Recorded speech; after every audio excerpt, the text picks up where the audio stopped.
اچھا اب ذرا دنیاوی بات پر آتے ہیں کہ بڑے لوگوں کے ساتھ مسئلے مسائل چل رہے ہیں. خیر اس کی ایک بنیادی وجہ تو دین سے دوری سب سے بڑی وجہ یہ آتی ہے. اگر بندہ دین سے اتنا دور بھی نہ ہو اور فرض اپنے فرائض بھی ادا کر لیتا ہے، جو 5 وقت نماز اور تہجد وغیرہ کبھی پڑھ لے، ان کے دل میں بھی جو ہے وہ بڑے وسوسے آنے لگے ہیں آج کل یہ نظر بد کو لے کر کے کہ جی مجھے فلاں کی نظر ہو گئی، فلاں کی بیگمات جو ہیں وہ کہہ دیتی ہیں تمہاری بہن آئی تھی بچوں کو بیمار کر گئی، یہ ہو گیا. کوئی اچھی گاڑی کا ایکسیڈنٹ ہو جائے تو کہتے ہیں جی کہ فلاں کے بھائی نے دیکھی تھی وہ بے روزگار ہے. تو یہ الزامات بھی لگ رہے ہیں، گھریلو رشتے بھی خراب ہو رہے ہیں. نظر بد کی حقیقت کیا ہے؟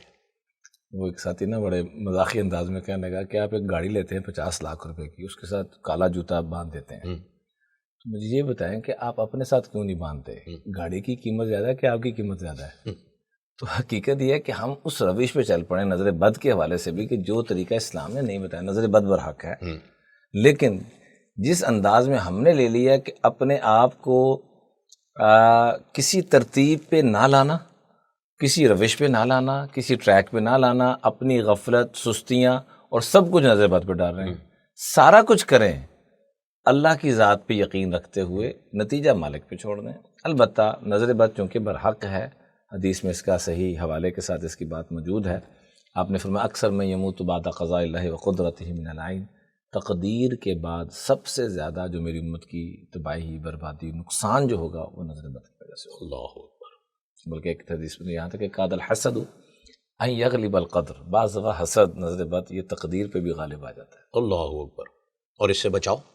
اس سے بچاؤ سب سے آسان فارمولہ یہ ہے کہ ایک تو اپنی نعمتوں کو جتنا چھپا سکتے ہیں، جو ہم سوشل میڈیا کی طرف بڑھتے جا رہے ہیں. آج تو پیزا بھی پڑوسی کو تپانا ہوتا ہے کہ دیکھ میں نے پیزا کھایا ہے، اور میں نے فلاں برانڈ کا کھایا ہے. جی جی میں ٹیگ بھی کروں گا اسے کہ دیکھ میں نے کھایا ہے تو سڑ. جی سڑ. اور پھر جب یہ سڑتا ہے نا تو پھر وہ نہیں، پھر وہ دنیا دیکھتی ہے. اس لیے کسی کو جلانے کی حدیث کے الفاظ ہیں کہ اپنی نعمتوں کو پورا کرنے میں اللہ کی مدد حاصل کرو اپنی نعمتوں کو چھپانے سے. ایک تو یہ عمل کریں ہم کہ جتنا چھپا سکتے ہیں. ہاں یہاں تک حکم ہے کہ آپ کی تصاویر نہیں، صرف ہوا کے ذریعے خوشبو بھی آپ کے پڑوس تک جہاں تک جا رہی ہے نا وہاں تک یہ کھانا بھی جانا چاہیے. اچھا یہ پڑوسیوں کے حقوق پڑوسیوں کے حقوق ہے. اور ہم اپنے پڑوسیوں کو، دائیں بائیں والوں کو صرف جلا رہے ہیں کہ یہ کر دیا وہ کر دیا. ایک تو یہ چیز بچنی چاہیے. دوسرے نمبر پہ آخری 3 صورتیں، یہ تو ہر مسلمان مرد عورت، آخری موعظتین اور قل اللہ، تینوں صورتوں کو ملا کے صبح و شام 3 دفعہ ضرور پڑھیں. سورہ ناس، سورہ اخلاص اور سورہ فلق. یہ تینوں. یہ تینوں کس طریقے سے صبح و شام 3 مرتبہ ضرور پڑھیں. 3 مرتبہ ضرور. اور اول آخر درود پاک پڑھیں.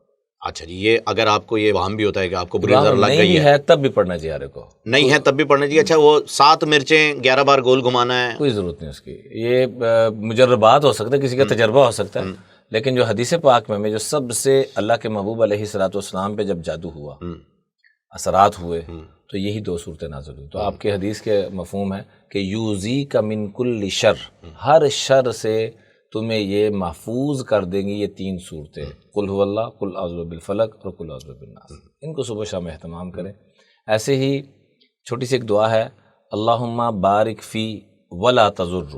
2 لفظ ہیں، اللہم بارک فی ولا تضر. اے اللہ میری اس نعمت میں برکت عطا فرما اور اس کو خاص طور پر نظر بد کے ضرر سے بچا.